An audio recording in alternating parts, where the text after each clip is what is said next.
Hello, Hamish here from mortgagesonline.co.nz.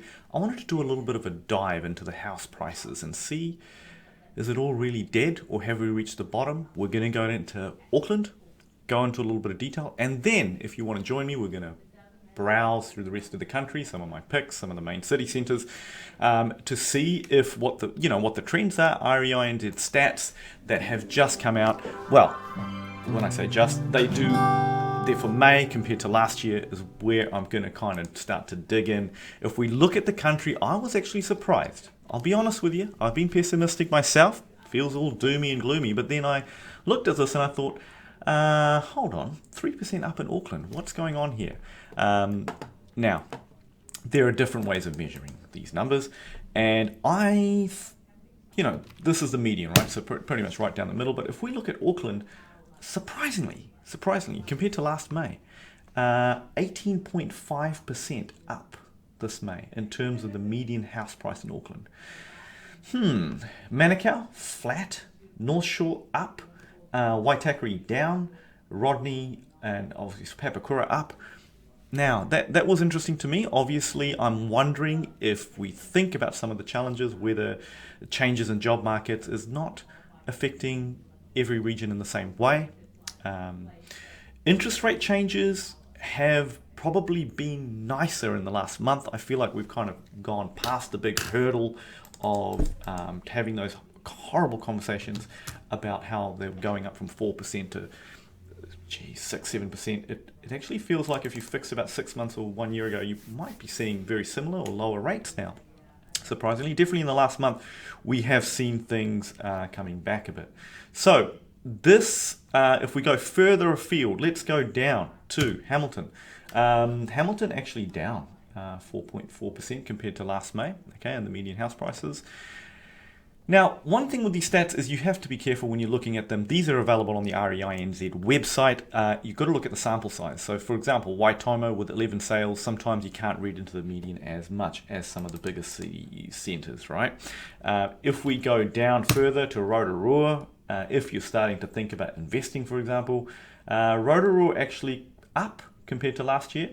Tauranga up compared to last year, just a smidgen, but still. Sample sizes again, we're talking about like Rotorua, about 80 houses, 200 houses in Tauranga. Okay, very different to Auckland, but still a nice enough sample size there. So if we go even further down to Hawke's Bay, now they had a lot of challenges last year, right?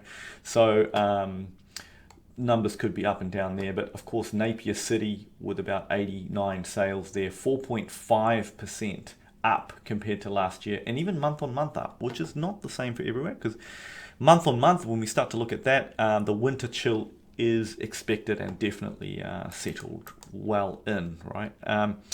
Now let's keep heading down. Wanganui. Now after this, once we've gone to each city centre, I'm going to share with you some of my thoughts about what's happening in the month as well in terms of house prices. Well, in terms of the supply and demand of house prices, actually, so that'll get interesting. But Palmerston North, just sideways, really. Wanganui up 5.4%, interestingly.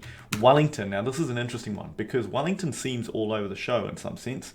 Kapiti Coast, Lower Hutt, you're feeling the pain if you're a seller there compared to last May. But Upper Hutt, there too, but Wellington City surprisingly a bit resilient for the moment anyway. Porirua and Masterton, geez, what's going on there in Masterton? Sample size of 40 houses though, so yep, interesting again. But Christchurch, now let's go further down to Christchurch. Christchurch is interesting to me because in the last few decades it never got really crazy in terms of the upswing, so I've always thought, Christchurch got a bit of grunt and gas in the tank there.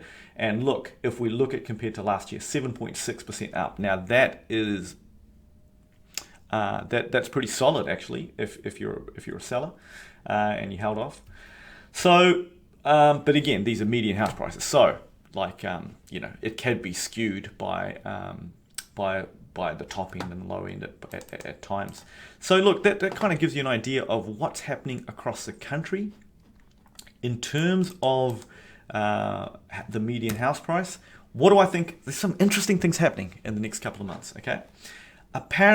apparently there's going to be a whole bunch of listings coming in because of the way the tax rules are changing.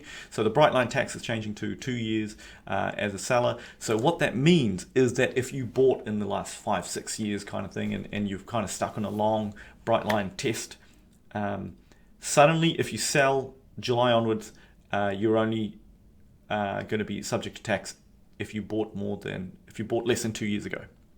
Hope that makes sense. So, more listings coming, more choice for buyers. However, are people going to take a big hit on those house prices? I'm not sure, because if you have waited this long and you think that you would like to not pay tax on a profit, then the profit is probably the key element there. So are you going to take a hit after waiting this long, especially when interest rates are actually probably getting easier, nicer, not worse? And to be honest, some of the interest rate, some of the actual credit criteria and lending rules are also easing up this month. We've got deposit requirements changing for the better if you're a buyer, and also triple CFA, some loosening there, and also, geez, what else have we got? Tax changes, which also feeds into the servicing calculators. So I have not fully bought into the fact that a whole bunch of pain is coming in Auckland. I'm wondering whether the pain will be patchy, regional wise, because obviously, if you're probably working in government roles, then I'm wondering if you probably, maybe Wellington feels a bit more.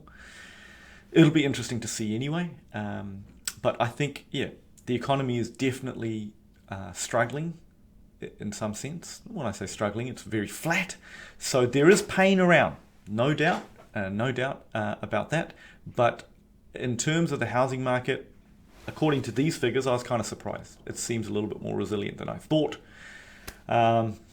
Look, thanks for watching. But as always, if you're thinking about making a move, if you're thinking about investing, if you're brave enough to invest right now, because doesn't seem to be a lot of investors coming through our financial advice business. But if you are thinking about that, we've got some great new tools where we can kind of look at the actual costs with inflation included and stuff like that. So we can kind of take you through some of that. Just mention to me that, Hamish, I want to do a deep dive in Planalytics, and we could probably do a deep dive complimentary this month for you, no obligation. Thanks for watching. Hamish from mortgagesonline.co.nz.